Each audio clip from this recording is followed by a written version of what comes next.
The Africa Roundtable, a podcast by the Global Perspectives Initiative. Germany has voted and a new government will be formed in the near future.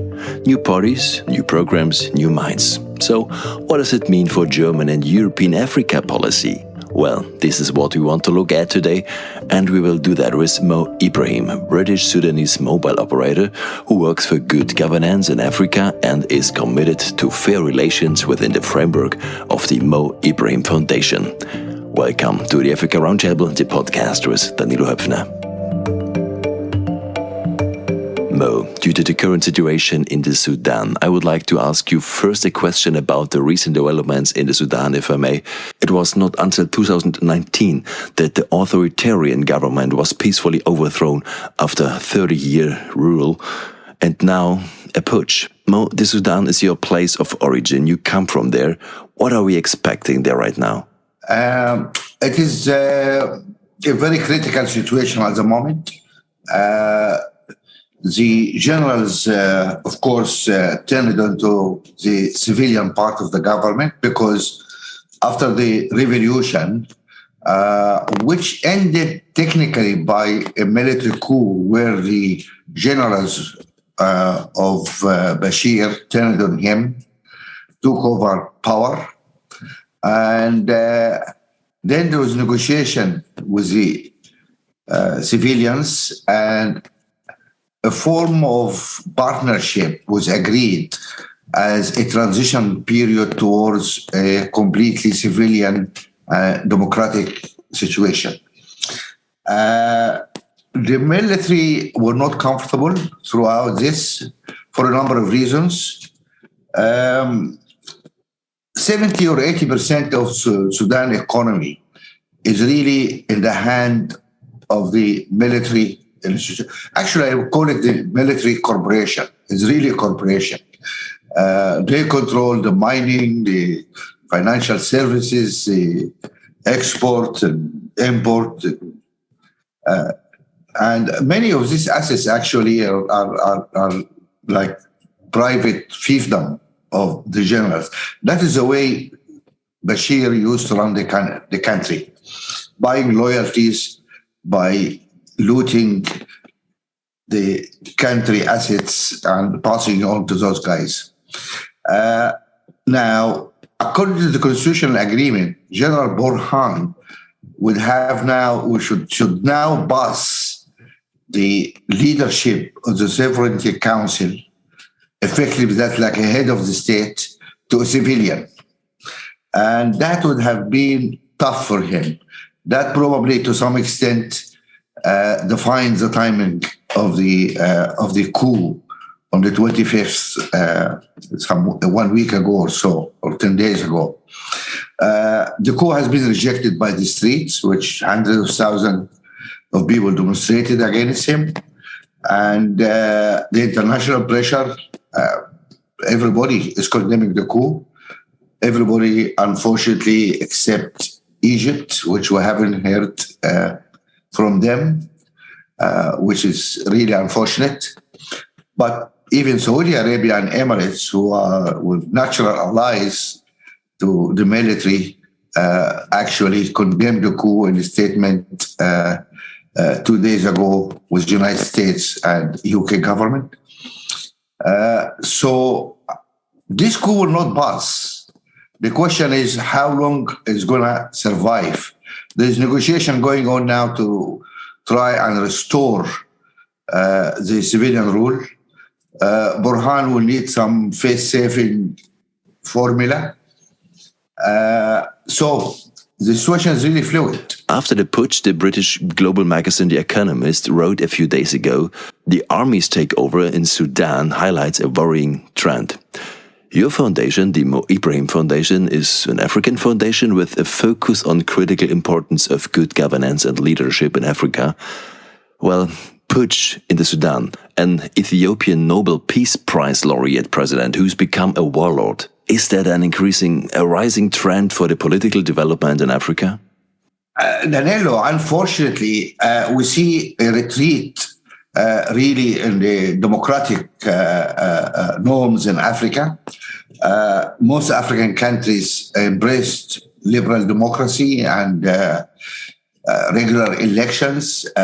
Unfortunately, the last few years, we've seen really some retreats from that. We've seen problems in Mali, in Guinea, we see issues in Chad, we see issues, also stuff going on in Ethiopia and now Sudan. Look, we have a problem in Africa with armies, a serious problem. Armies really consume a huge amount of the little budgets we have. And we buy them all their toys, tanks, armored vehicles, Kalashnikov guns, and then wonderful, beautiful uniforms.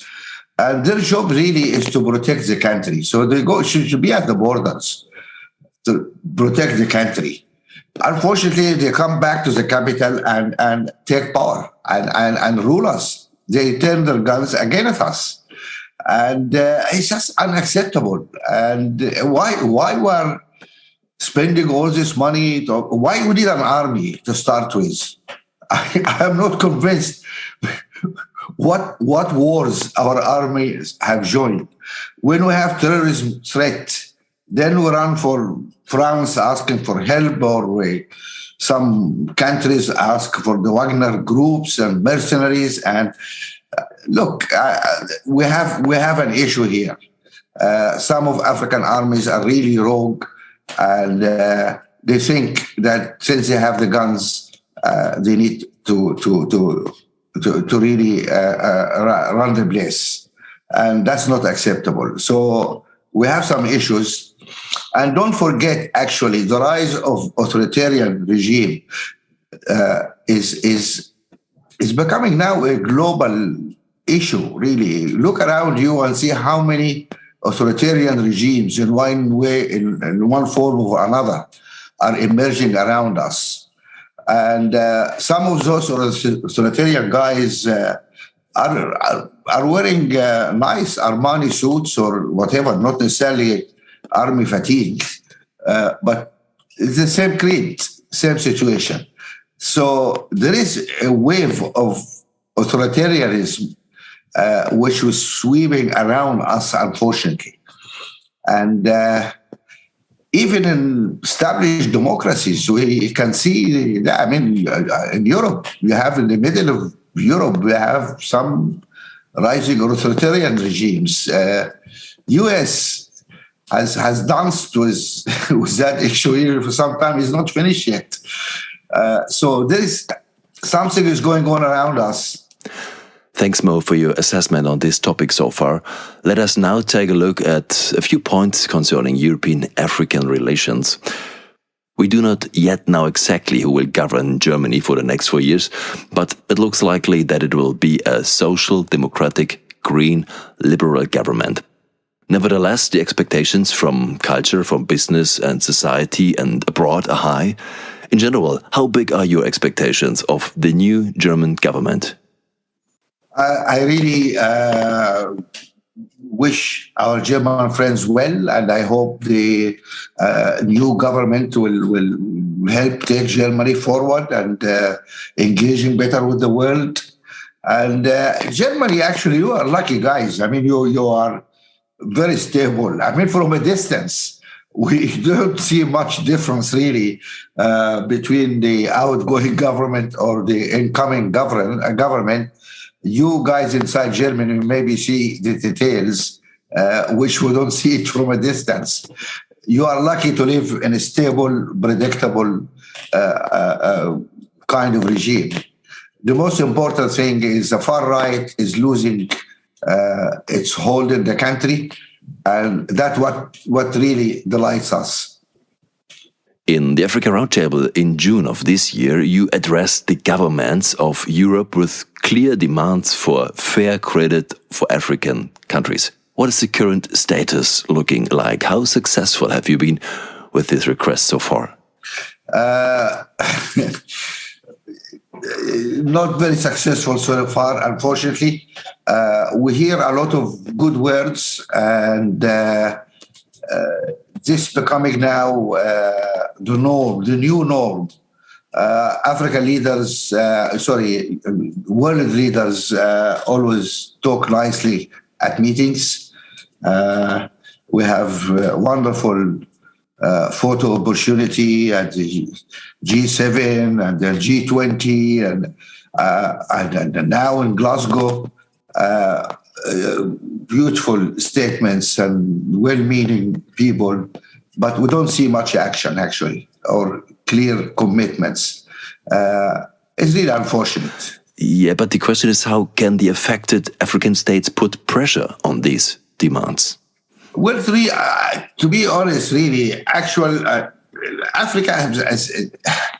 should stop blaming Ebola, because Africa has been victim of the climate, for example, and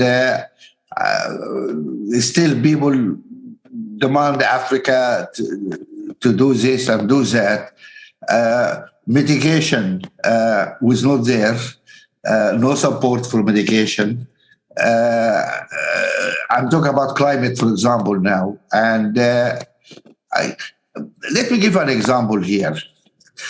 In Germany, you shut down your nuclear power stations, and then in transition, you fired 3 major coal-fired power stations.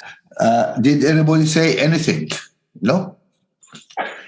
In Africa, one country trying to build a coal-fired power station, and everybody jumps up and down. And the difference is that this African country will need funding from the World Bank or the whoever, even African Development Bank, and no, you cannot do that. People become very righteous, and they stop these projects. Germany, fortunately, doesn't need funding or financial support from any international institution. Just go ahead and do it. So rich countries are able to shape their policies to suit whatever they're trying to do. Africa has to be told you can do that. At a time when 500 million Africans don't have access to electricity. Danilo, do you know what does it mean to not have access to electricity, to power? You mean you have no life. You cannot work. You cannot have this conversation with me now. There's no work. There's no investment. There's no life. There's no... Power is so essential. 500 people don't have any power, and we need to deal with that issue as well. So that is, issues have to be discussed honestly and openly. And while the rich countries continue to do what they do, I mean, people are actually releasing more carbon now than any time before. We turn to Africa and say, no, you cannot do that. When the need is so urgent, one man in Chad is if you compare the footprint on an African, compare that with an American, for example, it is like 150 times the ratio of the footprint of an individual. Where is climate justice here? Why people are resisting to have a global carbon price to level the playing field? So there is issues here people need to listen to. Unfortunately, we have this fractious global order. We have politicians who are more concerned about the next election and than the long-term interest of their own people and humanity in general. Everybody is just concerned about next year election. Right, so people want cheap oil, cheap gas for their cars. Okay, well, you don't want tax for that. That's how I get votes. So it is sad indictment, actually, of us as human beings in general. I'm sorry, but I'm really a little bit dismayed and unhappy about what's going on. I see your concern, Mo, but another topic. Angela Merkel was considered to be very friendly towards Africa, although one could certainly question how much it actually achieved in African politics. How do you think Germany will position itself geopolitically now? That is a very serious question. We have some tectonic shifts in the international relationship. And we have an old world order which is collapsing around us. The rise of China is posing a problem for the United States. It doesn't know how to handle it. It thinks sometimes it needs to confront it, and some areas need to cooperate with them. The United States itself, there is some question mark about what happened over the last few years in America and where was the future of American democracy. I mean, I think that is a serious issue as well. And that also throws some shadows about the future relationship between the US and Europe, and that includes Germany. And is that alliance valid on the long term, or how much commitments do you have there? Then we have the rise of the spoilers. We have the Russians on the other side here playing the spoiler, there's the role of the spoiler everywhere, and trying to reestablish some authority for a fading empire and lost glory. We have Turkey doing what Turkey is doing also around the place there. It's becoming very complicated. And Europe looks around, and that includes Germany. When I say Europe, of course, I mean Germany is a major player in Europe. Looks around and who are my friends? Who are my competitors? And this is a changing picture. And now, of course, Africa seems to be one of the best bets for relations going forward. There is historical assets there in that relationship. First thing is, of course, the geography. I mean, geography is very important. And this is a very close continent to you. There is a lot of shared history, some painful, some wonderful. We know each other. We know each other quite well, I think, or to a large degree. And so there is some assets there. But there's also a lot of competition. You look at the number of Africa somebody summits coming up. There's Africa-Europe summit coming around, Africa-China, Africa-Japan, Africa-US, Africa-Turkey, Africa-India, Africa-Russia. I mean, the picture is confusing. It's very competitive, and you have various people vying for closer relationships, bases.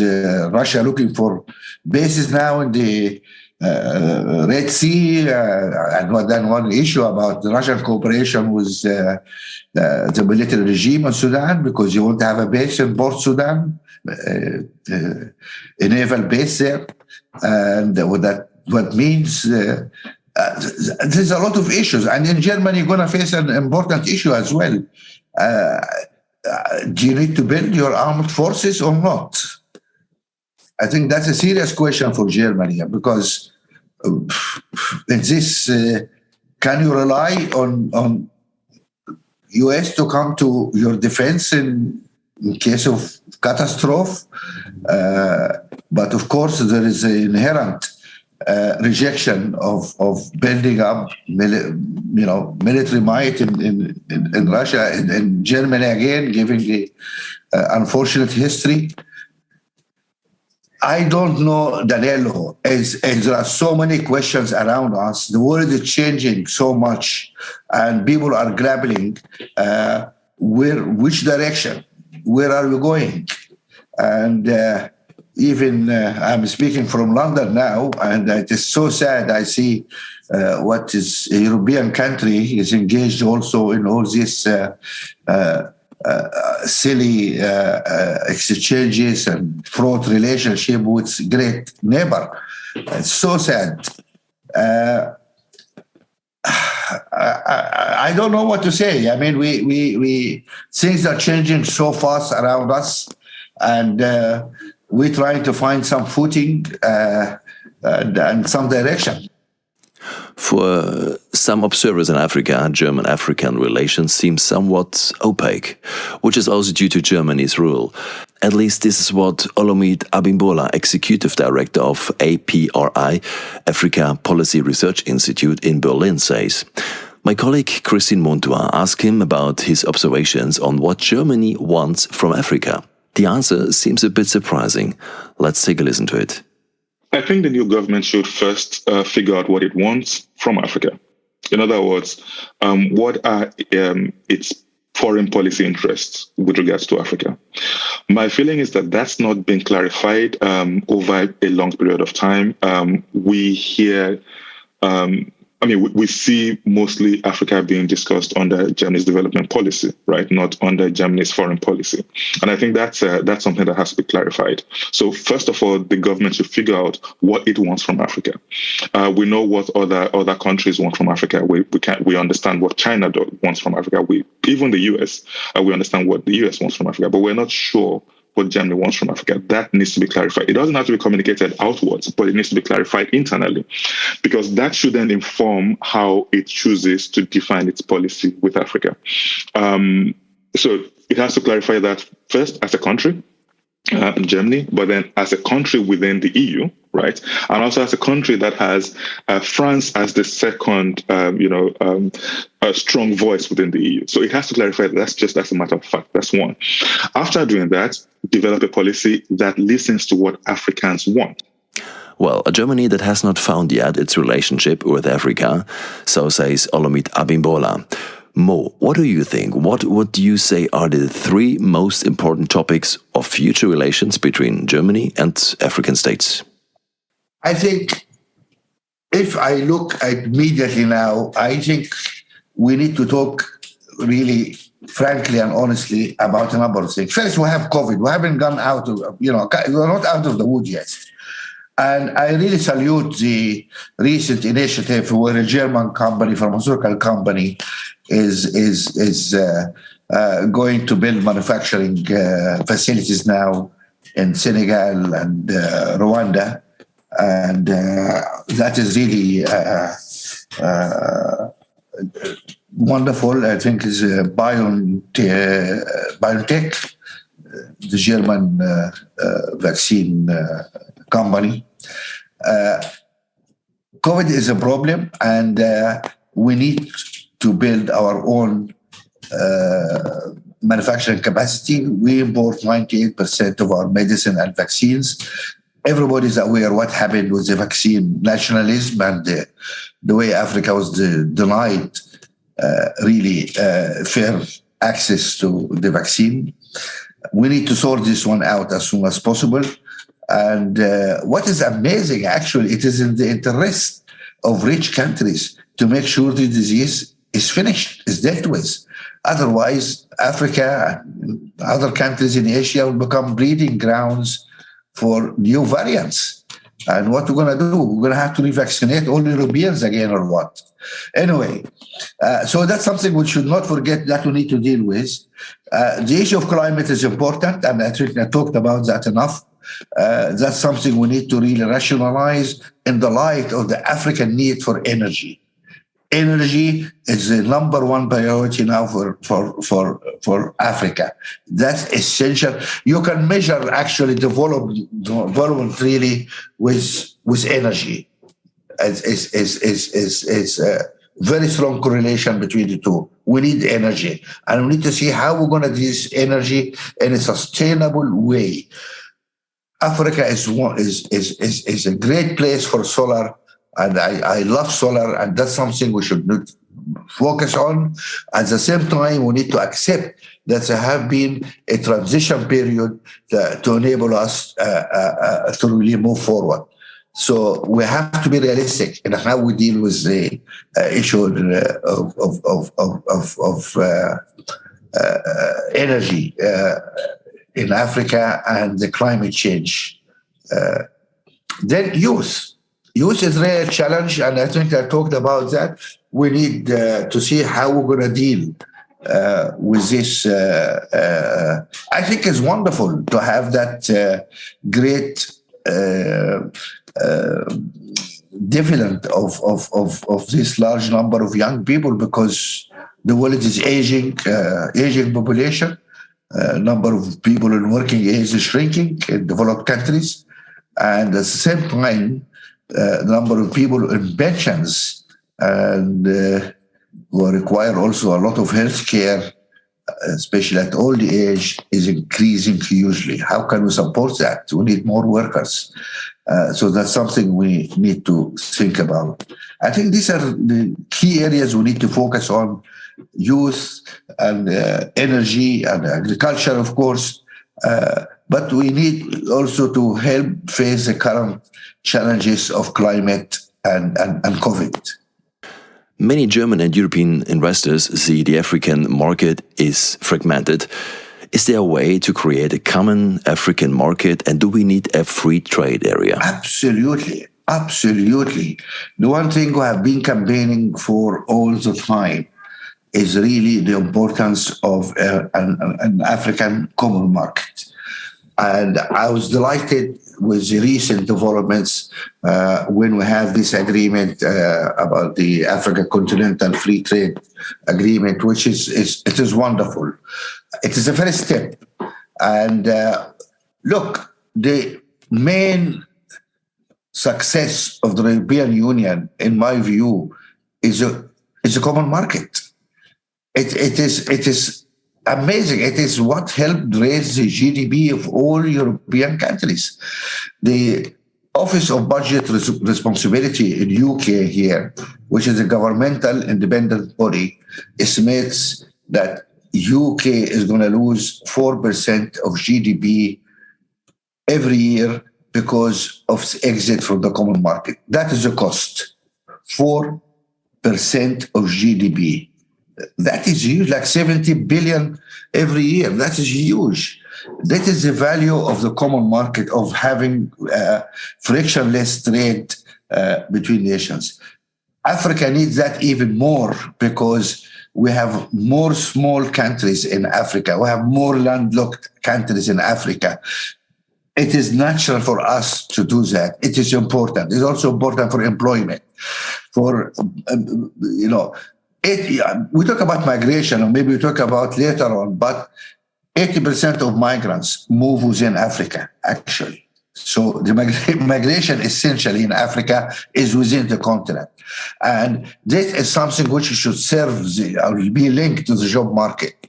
So we need that, absolutely. And that also makes it much easier for investments. I don't want to invest in a country of 2 million people with no trade agreements with anybody else, because there is a ceiling to what can I do. I cannot export my stuff, and it is a problem. But if you have a market of 1.2 or 1.3 billion people, this is something. And that was China. What China at the end was a huge market. And that's how it was able to develop and engineer its rise, by using the strengths of that huge market. Thanks, Mo. We'll be back in 15 seconds.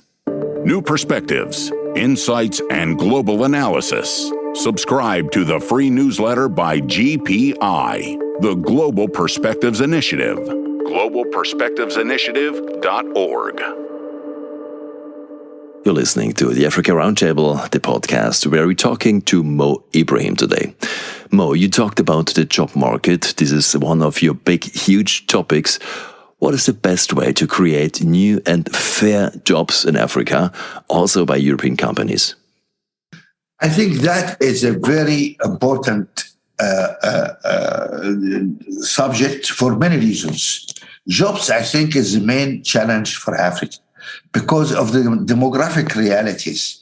We need between 15 to 18 million jobs every year just to meet the demand for, of young people coming out of schools or whatever, coming out to the working age. Now, we need jobs. Jobs can only be created by investment. So we need investments. And Africa is ripe for investment because we need to invest everywhere. We need to invest in infrastructure, in energy. We need to build roads. We need to make things. We need to develop our digital economy. We need to overhaul our agriculture because the agriculture future for Africa is huge. And that is really not even tapped. So we need really massive investment, but also we need to create the right environment for that investment. So what we're fighting for is the issue, of governance. We need to make doing business in Africa is much easier and much secure. We need to remove that, red flag, what people call the investment risk on Africa, the risk factor in investment in Africa, the premium people want to invest in Africa. We need to remove that. And only we do that by really transparent government, good governance, lack of corruption, and of course to open our borders to our neighbors to create a real good market for investors. That is the way forward. And that's what we need to encourage.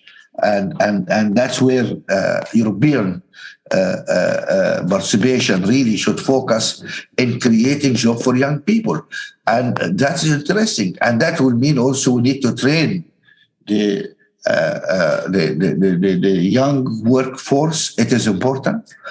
And it's also important for Europe because Europe also worry about migration. And who migrates to Europe is the young, able, and small guys. This is the really active guys who want a better life, want to work, and really use it. They don't come to Europe to live in social security. They come to Europe to work. Now, Europe needs workers. There's no question about it, given the demography of Europe, which increasingly will need workers.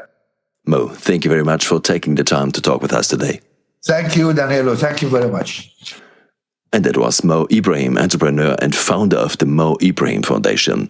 You can find out more information on these topics in excerpts on the website of the Governance Week of the Mo Ibrahim Foundation at mo.ibrahim.foundation/governance-weekend. All of Mo Ibrahim's statements in the Africa Roundtable 2021 can be viewed and listened to in full on GPI's YouTube channel. And you can find the Africa Roundtable podcast on all common audio platforms, where there's also a German version of this broadcast, by the way. Thanks for listening on behalf of the entire GPI team, Danilo Höpfner. The Africa Roundtable. This podcast is a production of the Global Perspectives Initiative.